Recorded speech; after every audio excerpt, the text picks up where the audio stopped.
Paul Bunyan's Sweetheart, written by Marybeth Lorbiecki, illustrated by Renee Graef. Forward. Remember Paul Bunyan, that giant lumberjack who scattered towering pines like toothpicks, using some to clean his teeth? He and his ox, Babe the Blue, tramped from Maine to Oregon, leaving gaping footprints that filled up with rainwater to make lakes. They helped turn the trees of North America into lumber for houses and businesses. But a man as big as Paul gets a little lonely. That was until he wandered over to Hackensack, Minnesota, where he met Lucette Diana Kensnack. Lucette's mother was an Ojibwe maiden, and her father was a French-English pioneer. The sad thing was, an illness called smallpox came through. It wiped out Miss Kenssack's family. Thankfully, a big mama bear took pity on that 8-year-old and let her join her cubs. It may have been the pox, or it may have been the berries, but Lucette started growing and growing and growing. She grew so tall she couldn't fit into that bear's cave or an ordinary cabin. So when she wandered into Hackensack, the people slung a roof between two fire towers and built her some rooms. Paul had heard stories about this woman, but he didn't believe them. They sounded like pretty tall tales. Lucette Diana Kenssack was one joyous, ample gal, and with a cow to match. Her cow, Nell, had once been hit by lightning, sparking and sputtering and inflating like a hot air balloon till she was as big as a cabin. With all Nell's milk, Lucette would churn up a thick, creamy river. Her neighbors scooped up whatever butter they needed. How do you think those Midwestern states came to be known as the dairy states? And what a quilter Lucette was! Her neighbors were always asking her to make one for them. 40 acres square, with seeds sowed in road stitches, corn and squash, pumpkin and beans, wheat and barley and oats. She'd shake those quilts out and lay them on the ground. Within days, those folks had farm fields growing up, pretty as you pleased.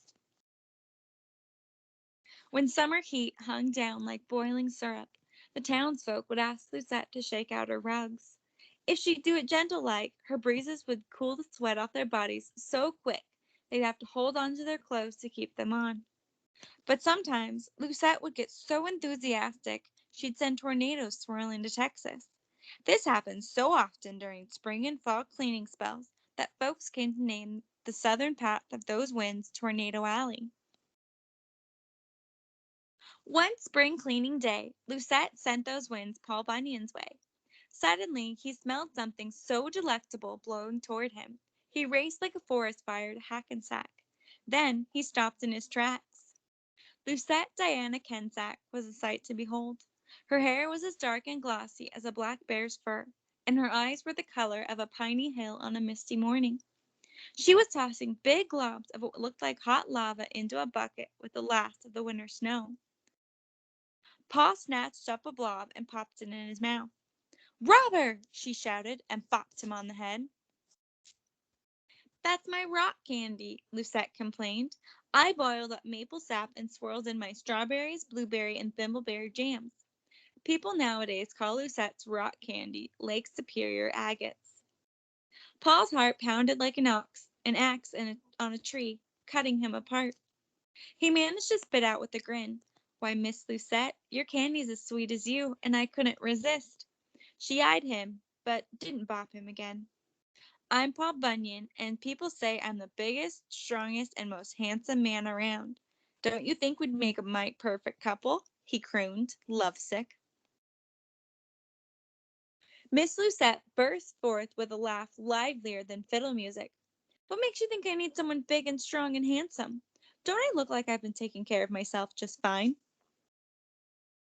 All of a sudden, Paul felt as cornered as a cougar in a cave. If he said no, he'd insult her.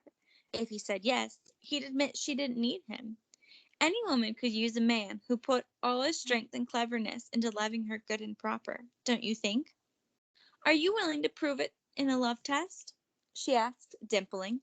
"I've got 3 tasks." It was Paul's turn to laugh, a big, bellowy bark that blew the shutters off her cabin windows and the hair off her dog, Pickles. "You betcha! Give me my tasks," he declared. She smiled. "Okay, summer's coming. Task number 1. Can you make this land spread out feathery and cool and dappled like a princess's fairyland?"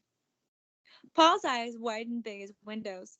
"I'll get right to work on that," he said, and he hightailed it out of there, thinking all the way.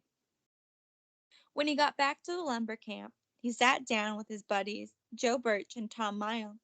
They'd never seen him so smitten. So Paul and his friends caught all the Canada geese they could, and plucked them clean. He layered the goose feathers atop nets spread overhead from poles. Proud of himself, Paul went to fetch Lucette. But just as she got there, a wind whistled through, taking the goose down with it. A passel of angry, naked geese came packing at Paul's feet. Lucette just grinned. "Maybe you'd like to try task number 2. Can you make the lake sparkle like a bowl full of diamonds?" That sounded easier to Paul, so he went off. The lake was murky from the dirt washed into it after the logging. Paul couldn't figure out how to clean it, so he put his shaving mirror on top of corks to float it on the lake. That sure made it sparkly. Paul went to find his love. But just as Lucette walked up, a flock of ducks zoomed in and shattered that mirror to pieces. A passel of angry ducks came squawking at Paul's head. Lucette sighed and shook her head. "How about trying the last task?" Paul nodded grimly. He'd never failed at anything, and now he'd done it twice. "Can you make the air smell as fine as French perfume?" "You bet," Paul shouted. So Paul went to ask his friend, Pierre Lecourt, the voyager, to bring him boxes and boxes of French perfume. Paul had to wait weeks for those little bottles to arrive. He couldn't eat. He couldn't sleep. He just mooned away to darn near nothing. Even his blue ox started turning purple because Paul was so blue and moody. Finally, Pierre delivered the perfume. Paul and his friends snuck out to a spot they'd logged, not far from Lucette's cabin. The sun blistered down as they uncorked bottle after bottle and poured it into a vat.